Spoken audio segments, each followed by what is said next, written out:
Pemirsa, kian dekat waktunya warga Jakarta menentukan siapa yang layak dari dua kontestan yang melaju ke putaran final. Selama 2 jam, saya undang mereka untuk bertarung secara ide dan program. Kita sambut kandidat nomor urut 2, Basuki Cahayapurnama, dan kandidat nomor urut 3, Anies Rashid Baswedan.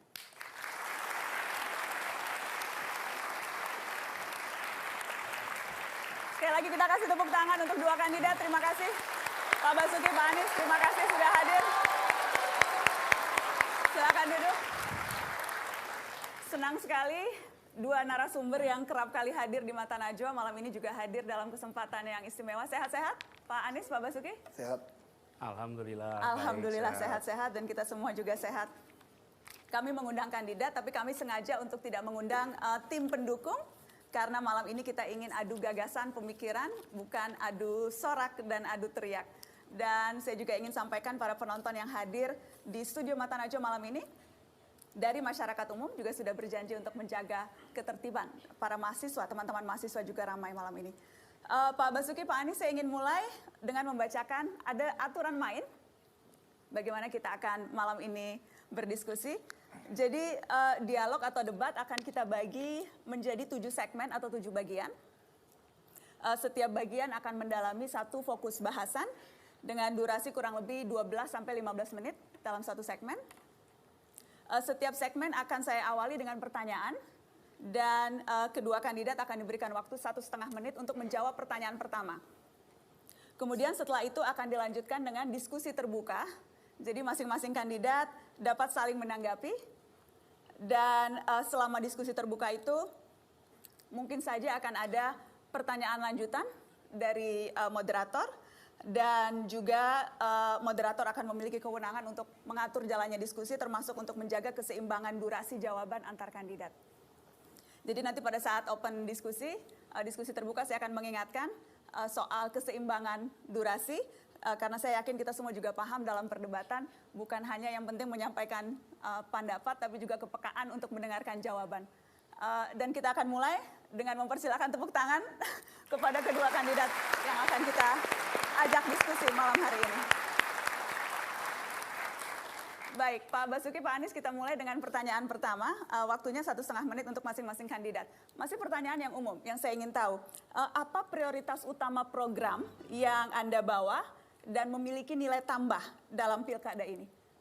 Apa prioritas utama program yang Anda bawa dan memiliki nilai tambah? Saya persilakan kandidat nomor urut 2, Pak Basuki, waktunya 1,5 menit, Pak. Ya, prioritas kami tentu adalah bagaimana membuat orang Jakarta itu otak, perut, dompetnya penuh.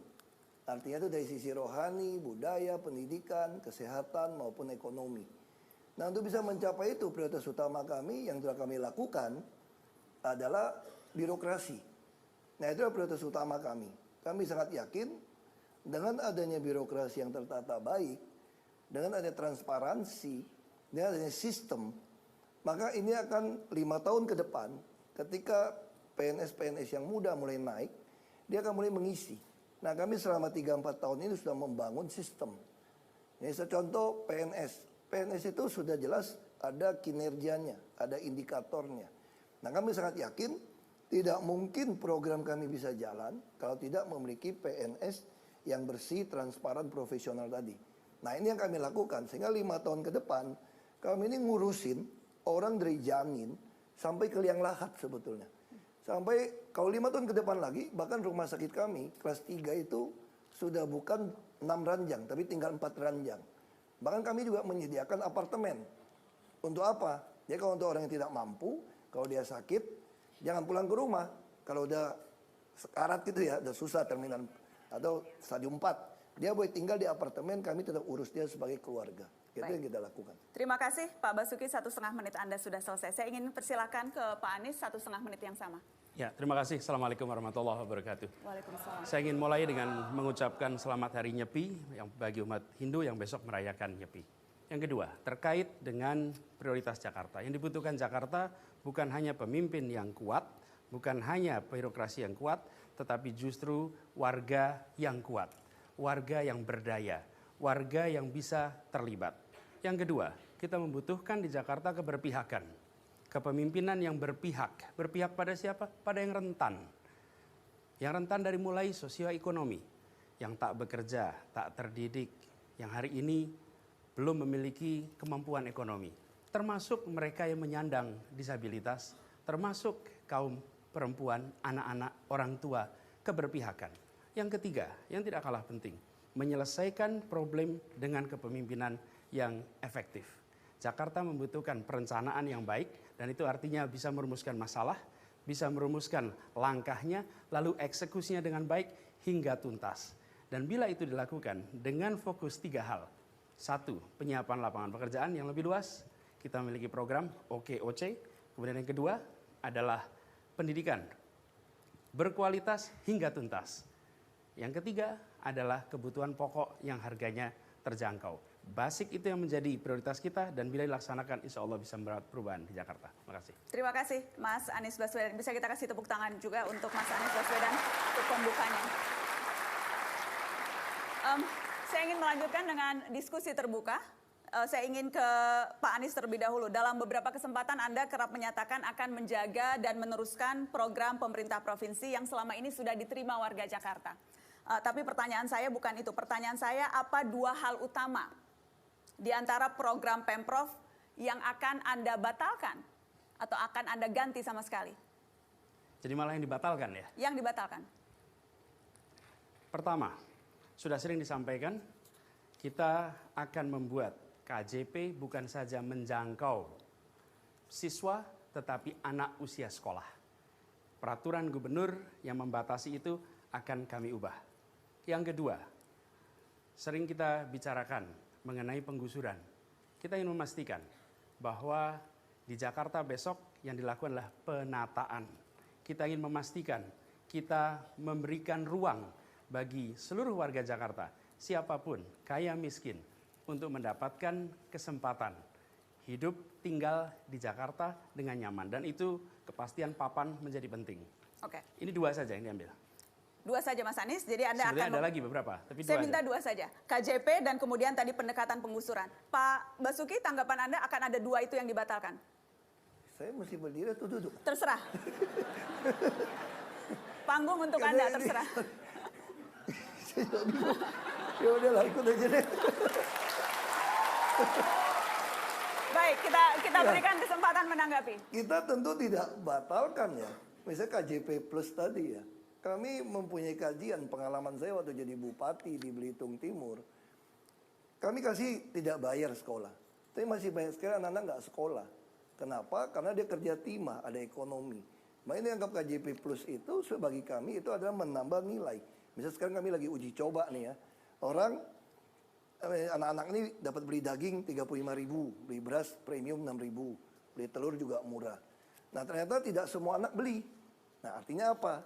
Ini kita harus nambah uang supaya dia mampu beli daging. Karena anak-anak bukan cuma sekolah, Baik. dia harus punya nutrisi yang baik. Nah itu yang kita akan lakukan. Terus penggusuran, sebetulnya kalimatnya ya penataan. Kalau penggusuran memang digusur kok rumahnya, karena dia tinggal di dalam bantaran sungai. Tapi ketika kami pindahkan mereka, bagi kami dia hidup lebih baik.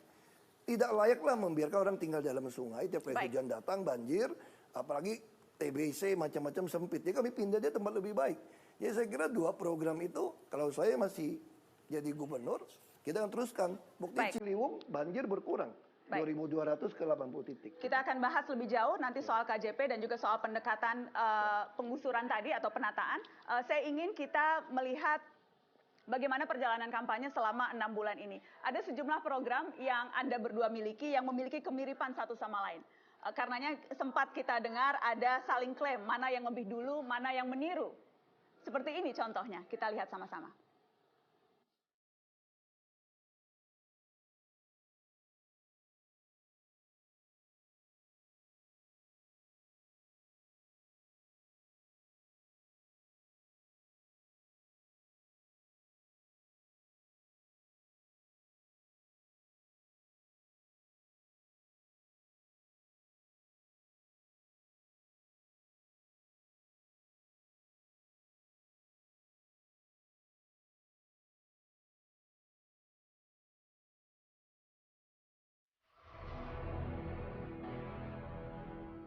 Pak Basuki, Pak Anies ada saling klaim kartu Jakarta Lansia.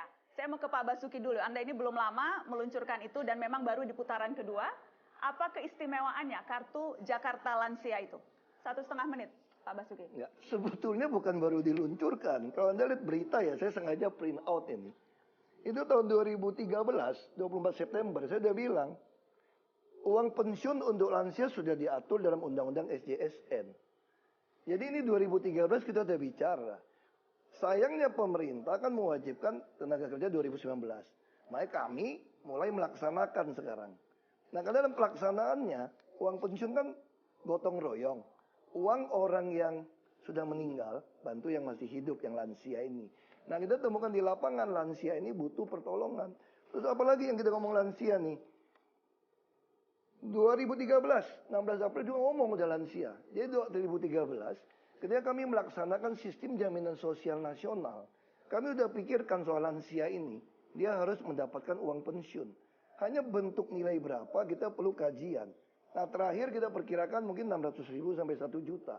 Tapi siapa itu lansia? Lansia yang tidak dipelihara oleh keluarganya. Itu yang kita lakukan. Tapi kalau bisa dipelihara oleh keluarganya, dia harus bertanggung jawab. Jadi saya tidak tahu kalau saya tuduh nyontek. Kebetulan saya yang mengerti sekali tentang BPJS juga. Saya dalam melaksanakan sistem jaminan sosial nasional sejak saya jadi Bupati Belitung Timur tahun 2005 tentang lansia ini. Makanya saya berhenti jadi Bupati, mau jadi gubernur supaya lansia itu ada pensiun sebetulnya. Ini niatnya gitu. Jadi Anda tidak menyontek program ya? Kalau lihat dari 2013 10 nyalon kira kita. Waktu yang sama untuk Pak Anies. Anda juga memiliki program tunjangan hari tua yang juga fokus peningkatan kualitas hidup warga lansia. Apa pembedanya dengan kartu Jakarta Lansia, Pak? 1,5 menit. Tapi sebelum saya sampai ke situ, sebenarnya kalau petahana itu menunjukkan karya, bukan meluncurkan program. Kalau meluncurkan program di saat kampanye, itu adalah calon. Tapi kalau petahana tunjukkan sudah dikerjakan. Bila dirancang 2013 dan nggak jalan sampai sekarang, bagaimana kita bisa mengharapkan ini tereksekusi di kemudian hari? Ini catatan mendasar bagi pemilih untuk memikirkan. Dan orang tua baru dipikirkan ketika ada pilkada. Mungkin mereka semua berharap tiap bulan ada pilkada. Jadi orang tua dipikirkan.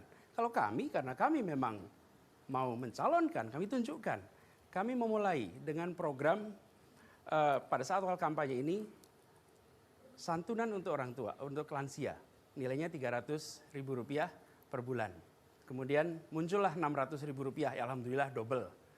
Kita alhamdulillah mendapatkan dukungan dari relawan-relawan Pak Agus dan Pak Silvi. Salah satu yang diharapkan dari mereka adalah program lansia supaya diadopsi. Dan insya Allah kita adopsi itu. Sehingga kita malah merencanakan bagi lansia itu bisa mendapatkan sekitar 8,6 juta per tahun untuk para lansia di Jakarta. Pak Agus waktu itu membuat program 5 juta per tahun untuk para lansia. Kita kombinasi sehingga ini bisa menjadi program untuk lansia. Dan yang tidak kalah penting, ini bukan hanya memberi. Justru lansia yang masih aktif, masih bisa berkarya, kita akan undang untuk OKOC, bahkan untuk menjadi mentor berbagai kegiatan di masyarakat. Terima kasih, Mas Anies. Kita kasih tepuk tangan. Saya ingin ke, apakah akan menanggapi? Silakan akan menanggapi Pak Ahok. Ya, makanya. Kenapa kalau dari 2013 kenapa tidak dilaksanakan saya katakan, tadi? itu semua kan bertahap. Kita anggaran juga ada batasan. Makanya orang tua yang kita lakukan apa dulu? Kita meluncurkan Transjakarta Care. Kita memberikan bantuan. Hampir banyak uang operasional saya itu dibantu untuk tunjangan lansia. Jadi banyak lansia yang tinggal di rusun, nggak punya duit itu kita pakai uang tunjangan operasional saya. Tapi setelah kita melakukan dasar wisma, kita ada satu aplikasi yang dijalankan. Kita mulai sadar nih, nggak bisa mengandalkan uang operasional saya. Maka kita tentu harus luncurkan.